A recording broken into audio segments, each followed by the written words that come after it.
우리나라에 외국인이 부동산을 한다. 어느 나라 사람이 제일 먼저 떠오르시나요? 중국. 중국인이 우리나라에 부동산에 산다 했을 때 어떤 생각이 드나요? 거부감 들어요. 거부감. 그러니까 한국인인 나도 평생 집을 못 살 것 같은데 중국인이 산다고 하니까 부럽습니다. 부동산 분쟁이 일어났을 때 뭐 돈을 제대로 돌려받을 수 있을지라는 그런 걱정이 들기는 하죠. 확실히 연륜이 느껴지는. 무슨 얘기든 이 집에서 들으면 더 맛있습니다. 귀에 빡빡히게 설명하는 귀에 빡종원입니다. 오늘은 부동산 얘기를 가지고 왔습니다. 우리나라 사람들이 사는 부동산 말고 오늘은 외국인들이 우리나라에 사는 부동산 얘기입니다. 2023년 한 해 동안 매매된 부동산 중에 0.91% 건수로 찾으면 15,600건이 외국인들이 사고 판 부동산이었습니다. 이 외국인이 우리나라의 부동산을 얼마나 사나의 통계를 내기 시작한 게 2010년이에요. 4,300명 정도가 거래를 했었고 이게 전체 거래의 0.2% 정도밖에 안 됐습니다. 이게 이제 2023년 13년 만에 역대 최대치를 찍은 건데, 외국인 거래가 최대치를 찍은 2023년엔 외국인 부동산 거래 중에 약 73%가 중국인이었습니다. 외국인이 국내 부동산을 사는 이유를 두 가지로 요약할 수가 있죠. 하나는 투자용, 하나는 실거주용. 어떤 부동산을 가장 많이 사느냐를 따져봤더니 집합 건물을 가장 많이 샀어요. 이 집합 건물이라면 대표적으로 아파트, 오피스텔, 빌라, 다세대 주택 뭐 이런 건데, 그러니까 한마디로 집을 더 많이 샀습니다. 그래서 요거를 지역별로 따져봤더니 인천이 가장 높았습니다. 2%가 조금 넘었고, 충남 같은 경우는 전체 거래의 1.74%가 외국인 거래였어요. 그 바로 다음으로 경기도가 1.68%, 그 다음이 이제 제주도입니다. 그리고 뭐 충북, 그 다음에 서울은 의외로 좀 후순위였습니다. 1.16%밖에 안 돼요. 외국인이 거래를 많이 한 곳이 경기도 평택과 충청남도 아산이었어요. 특이하다는 생각이 들었거든요. 왜냐면 여기는 집값이 비싸지가 않아서 굳이 투자 목적으로 우리나라 사람들도 많이 찾는 곳이 아니었단 말이에요. 그래서 제가 한번 오랜만에 이 스튜디오를 벗어나서 현장에 나가봤습니다.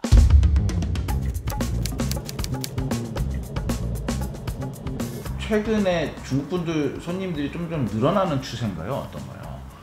꾸준하게 있는 거는 같아요. 다른 외국인 노동자들은 그 원룸이나 투룸 이런 데서 이제 혼자 월세로 사는 경우가 있고, 가족 단위로 해서 이렇게 사는 거는 중국인들이 많이 있는 것 같아요. 아산에 실제로 중국분들이 오시거나 하는 이유가?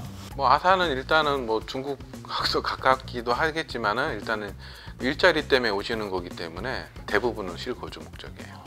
아산에 보면은 아산 테크노밸리라고 이 큰 산업단지가 있습니다. 바로 옆에 아파트 단지를 지금 9개 단지로 몇 년째 짓고 있는데, 여기에 계속해서 중국인들이 입주를 하고 있었어요. 그리고 또 한 가지 특징은, 중국인은 내가 친하게 지냈던 중국인 친구가 아산으로 이사를 갔다, 이 주변인들이 전부 이곳에 정착을 하는 현상이 굉장히 강하다고 하거든요. 이러다 보니까 투자보다는 실거주 목적의 이 주택 거래가 많이 있더라라는 사실을 현장에서 알게 됐습니다. 그럼 평택은 이제 또 아산하고 바로 붙어 있죠. 평택 같은 경우는 삼성 반도체 공장이 들어서면서 굉장히 발전을 많이 하고 있는데, 삼성 반도체 공장에 중국인 노동자는 사실 그렇게 많지 않아요. 평택에로 이사를 오는 중국인들은 주로 어떤 분들이냐? 20% 내지 한 30% 정도는 안산 수원 땅값이나 집값이 너무 비싸서 많이들 내려오세요. 왜냐면 여기서 시흥고속도로 타면 40분 출근 거리다 보니까 지역을 여기까지도 보시는 거예요. 이분들이 주로 그러면 거주용으로 구매를 하시는 건가요? 그쵸, 실거주. 네, 여기는 투자는 거의 없고요. 비전동은 평택에서 알아준다 하는 초중고가 거기 다 있다 보니까 학군 따지시는 분들은 거의 비전동으로 많이 가시고, 평택역이나. 제가 평택에 있는 비전동이라는 동네에서 고등학교를 다녔거든요. 그때만 해도 제가 살던 동네에 중국인이 살고 이런 동네가 아니었는데, 요즘 이 비전동이 중국 분들 중에 조금 돈을 많이 모은 분들이 많이 모여서 사는 동네가 됐다고 하더라고요. 제가 고등학교 다니던 게 뭐 엊그제 같지만 뭐 꽤 됐는데, 기존에 한국인들이 살던 동네를 중국인들 아니면 혹은 다른 외국인들이 빠르게 인구 대체를 하고 있다라는 생각이 들었습니다. 외국인들이 한국에 부동산을 매매하는데 까다롭지가 않은가 봐요. 한국에 거주를 하고 있는 외국인이다 하면은 자국민과 아무 차이가 없는 동일한 조건으로 대출을 받을 수 있어요. 오히려 이 자국민이 역차별을 받는 상황이 벌어지기도 하는데, 그게 뭐냐? 우리나라 같은 경우에 대출을 받을 때 이 가족관계 증명서와 이 각 가족 명의의 재산이 뭐가 있는지 첨부를 해야 됩니다. 그래서 내 아내 혹은 내 남편 명의의 뭐 집이 한 채 있다 이러면은 이게 내 명의의 집은 없어도 이각으로 잡히기 때문에 대출금이 깎여요. 근데 국내 거주하는 외국인들은 이 가족관계 증명서가 없습니다. 건설증 떼면 같이 등록이 안 돼서 부호로 확인할 방법이 없기 때문에 70%까지 가능하고요. 그래서 솔직히 배우자가 집이 있어. 근데 내가 소득증명이 돼. 여기서 직장인이에요. 그래서 배우자 소득 서류가 안 들어와도 되는 상황이면 배우자가 집이 10채가 있어도 나 그냥 배우자 없고 나 무주택이다 해서 70% 나갈 수 있어요. 그래서 이런 부분은 좀 앞으로 보완이 돼야 될 것으로 보이고 최소한의 제한이라도 둬야 되는 게 아니냐라는 얘기가 전문가들 사이에서 나오고 있습니다. 투자용으로 중국인이 우리나라에 부동산을 사는 곳, 가장 많이 사는 곳 어딜 것 같으세요? 강남이나 제주? 그렇죠. 강남이나 제주. 특히 제주도는 5억 이상만 투자를 하면은 경제 활동을 자유롭게 할 수 있는 F2 비자를 줬고 그 이후에 이 투자를 몇 년간 유지를 하면 바로 영주권이 나왔어요. 이러다 보니까 이 중국인이 우리나라의 투자성 부동산 매매를 폭발적으로 하기 시작한 게 이 제주도였고 서울권에 투자용으로 많이 사는 게 일단 대림동이에요. 그리고 진짜 부자들은 이 강남, 잠실 이쪽에 부동산 쇼핑을 하러 다닌다고 해요. 그런데 중국인들이 우리나라에서 투자를 늘려나가고 있다. 이게 꼭 우리나라만의 얘기일까요? 아닙니다. 이 중국 부호들이 요즘 미국이나 일본에도 굉장히 투자를 많이 한다고 해요. 그래서 일본도 최근에 고가 아파트들을 매매하는 중국인 비율이 굉장히 늘어났다고 하고 무엇보다 금리가 너무 높다 보니까 이 매매 거래 건수가 많이 줄어가지고 부동산 가격이 많이 하락을 했다고 합니다. 이게 오히려 좋아. 이 중국 부호들에게는 기회인 거예요. 지금은 부동산 론도 다 개인 담보 없이는 거의 하기가 힘듭니다. 거기다가 이자도 옛날에는 4%대였는데 지금은 8%대고 근데 이 상황에서도 중국 자본이 제일 강해요. 중국 분들이 캐시가 많으니까 50% 이상 다운페이하고 물건을 가져가는 경우가 많죠. 그러면은 여기서 이제 드는 생각이 최근 나오는 뉴스가 뭐예요? 중국 경제 위기다라는 뉴스 나오죠. 베이징이나 상하이 같은 일선 도시도 부동산이 텅텅 비어 있다. 아니면 짓담한 건물이 여기저기 놓여 있다라는 얘기가 나오는데 아니 중국에서 안 사면서 왜 외국에다가 이렇게 중국인들은 집을 사느냐? 중국의 부동산 불황은 2020년 코로나를 계기로 시작이 됐죠. 시진핑 주석이 이때 돈을 이제 코로나 극복을 위해 엄청 많이 풀었는데 이렇게 정부가 푼 돈이 이때 당시에 전부 부동산으로 들어간 거예요. 그래서 부동산 과열이 일어나니까 시진핑이 부동산 제재를 하기 시작을 하는데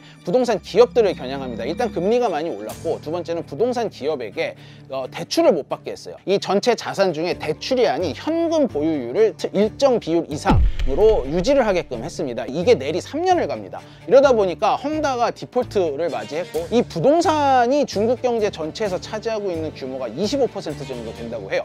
즉 부동산이 망하면 중국 경제는 같이 망하는 겁니다. 중국에서 가장 큰 부동산 회사 가운데 한 곳이 채무 불이행에 빠질 위기가 높아지면서 중국 경제와 세계 경제에 연쇄적인 충격을 가져올 거란 우려가 나옵니다. 이래서 지난해 12월부터 이 완전히 180도 중국 정부가 정책을 바꿔가지고 다시 부동산 부양책에 나섰어요. 금리를 많이 낮췄고 원래 중국이 부동산을 살 때 자기가 태어난 고향이 아닌 지역에는 건물을 살 수가 없었는데 이것도 지금 일시적으로 다 풀어줬습니다. 그래서 지방에 있는 청년들이 이 베이징이나 상하이의 부동산을 많이 사라고 장려를 하고 있어요. 이런 여러 가지 정책을 펼치면서 중국 경제가 그렇게 힘없이 무너질 일은 결코 없을 것이다 라고 얘기를 하고 있고 중국의 대형 부동산 업체가 망하는 곳이 여러 곳 나올 텐데 이거는 모두 중국 공산당의 계획하에 있는 일이다. 우리나라에선 중국 경제 망할 것이다 라는 기사가 나오겠지만 믿으면 안 된다라는 게 중국 전문가들의 공통된 의견이거든요. 하지만 그럼에도 불구하고 뉴욕타임즈가 얼마 전에 보도한 바에 의하면 외국으로의 자금 유출이 최다를 기록하고 있다. 이런 기사가 나왔어요. 아니 중국 경제가 망하지 않을 거라고 전문가들이 얘기하는데 왜 중국 부자들은 정작 해외로 자금을 빼내는가? 이거에 있어서는 이 어떤 시스템적인 문제보다는 중국의 심리적인 문제를 많이 거론을 해요. 코로나를 겪으면서 중국인들 조금 돈이 있는 사람들은 정부나 시장에 대해서 불신, 불안감, 불확실성이 매우 강하게 존재하고 있습니다. 중국 경제가 막 떨어지고 몰락하고 이렇지는 않는데 어쨌든 중국인들은 생각할 때 우리를 상상을 벗어나는 게 또 일어날 수가 있다. 갑자기 뭘 막을 수가 있다. 이런 것들이 좀 계속 기회를 엿보고 있지 않나 라는 생각이 듭니다. 한국의 부동산 시장이 중국의 부호들에게도 매력적인 시장인가 투자하기에 그런 의문이 듭니다. 그렇죠. 저도 이게 사실 되게 궁금했거든요. 특히 요즘 이제 우리나라 부동산 시장 자체가 굉장히 침체가 되고 있지 않습니까? 그래서 이런 상황에서 굳이 뭐 우리나라에까지 와서 투자를 할 것이냐라는 의문을 갖고 있는 목소리도 있는데 또 일부 전문가들은 일단 우리나라는 부동산 불패 신화가 여전히 이어지고 있는 나라고 한국은 중국에 비해서 영토가 워낙 좁다 보니까 영원히 가격 침체로 갈 가능성을 내다보는 사람은 거의 없다는 거죠. 두 번째는 이건 약간 심리적인 문제인데 중국은 아예 토지 거래 자체를 할 수가 없으니까 한국의 부동산을 투자하는 사례도 꽤 있다고 하고요. 중국은 토지는 국가 소유고 건물은 개인 소유인데 건물을 사게 되면 토지는 임대료를 내야 돼요. 뭔가가 좀 찝찝한 거죠, 쉽게 말하면. 근데 한국의 토지와 건물을 완전히 소유가 한다는 소유권에 대한 개념도 되게 그들에게는 매력적인 거죠. 특히 좀 재밌는 얘기가 있는데 경제적으로 부유한 이 인사들은 접대를 할 때 이 중국 북쪽에는 너무 보는 눈이 많으니까 이 남쪽에 있는 하이난이라고 하죠. 이 아시아의 하와이라고 불리는 하이난, 중국의 휴양 도시 하이난까지 내려와서 여기에서 접대를 하고 뭐 이제 휴양도 하고 이런 활동을 많이 했다고 해요. 베이징이나 상하이에서 하이난을 가는데 비행기로 4시간에서 3시간이 걸리거든요. 그런데 제주도는 상하이에서 제주도로 오는데 1시간 정도밖에 안 걸려요. 거기에다가 해외예요. 이러다 보니까 제주도가 오히려 접근성은 훨씬 가까운데 어떤 비밀 접대를 하기에는 훨씬 좋다. 그래서 중국 고위층이 제주도에 땅을 사기 시작을 했고 이런 식으로 초창기 이 중국 고위층과 부호들의 제주도 투자가 시작이 됐다고 해요. 이후 시진핑 정권이 들어온 후에 관료들의 비리를 털기 시작을 했거든요. 일종의 전초기지 역할을 한 거예요. 공산당이 나를 잡으러 올 것 같다. 이러면 바로 제주도로 튀는 거죠. 그래서 제주도에서 비행기 타고 미국까지 튈 수 한국 부동산을 거래하는 중국인이 많아지는 게 우리 경제에 뭐 안 좋은 건가요? 좋은 점도 있는 건가요? 전체 매매 건수의 0.9% 뭐 아직은 그렇게 큰 수는 아닌데 국내 대출이 아니라 본국에서 마련한 자금을 한 번에 들고 와서 매매 건수를 늘려나가게 된다면 중국 자본이 국내 부동산에 투자용으로 더 많이 들어온다면 국내 부동산 시세나 이런 것들을 교란시킬 위험이 있다라는 우려는 나오고 있어요. 이러다 보니까 외국인들의 부동산 매매를 조금 더 심사를 철저히 한다거나 적어도 이 자국민과 역차별이 일어날 수 있는 구조는 없애야 되지 않겠느냐라는 얘기가 나옵니다. 하지만 그렇다면 그러지 못하는 이유는 무엇일까요? 근데 늘어난 거 보시면 중국이 많다라고 했는데 전체적으로 쭉 보시면 이게 지금 미국이 들어온 자본도 꽤 많거든요. 근데 우리가 미국 자본에 대해서 그렇게 색안경 끼고 보지는 않거든요. 똑같은 잣대를 놓고 보면 자본주의 사회에서 충분히 일어날 수 있는 거고, 그러니까 세금을 잘 내고 그러니까 불법적인 방법으로 이제 진행하는 게 아니라면 우리가 꼭 이렇게 색안경을 볼 필요는 없다. 저는 그렇게 봅니다. 중국에서 1년 이상 거주하지 않으면 부동산을 못 사게 하니까 우리도 이렇게 하자. 그거를 중국 사람만 이렇게 적용할 수는 없잖아요. 하게 되면 전체 외국인한테 적용을 해야 되는데 다른 뭐 미국이나 유럽에서 투자를 할 만한 매력을 잃지 않겠느냐라는 어떤 우려가 있는 것도 사실이에요. 아마 이런 현실적인 부분 때문에 이런 여론이 강한 걸 알면서도 정부가 적극적으로 대처를 하지 못하는 부분도 있습니다. 자, 두 번째는 실거주용으로 매매를 하는 부동산인데 이 경우는 사실 이 우리나라 부동산 시세를 크게 왜곡시킨다는 우려보다는 결국은 우리나라 인구 감소 문제와 연결이 되는 것 같아요. 우리나라 인구가 지금 이렇게 빠른 속도로 감소를 하고 있는 상황에서 대한민국이 이제 정말 굉장히 빠른 속도로 인구 대체가 일어나고 있다. 이런 분석도 나오고 있습니다. 15년 후, 20년 후에 이 얘기를 다시 이렇게 나누게 될 때는 40%, 50% 이런 수치를 들고 나와서 얘기를 할 날이 곧 올 수도 있을 것 같다라는 생각이 들었습니다. 기자님 만약에 전세를 사는데 집주인이 중국인이다 그러면 어떨 것 같으세요? 집주인이 중국인인가를 걱정해야 할 날이 온 거야. 이게 현실이 된 거야 이제.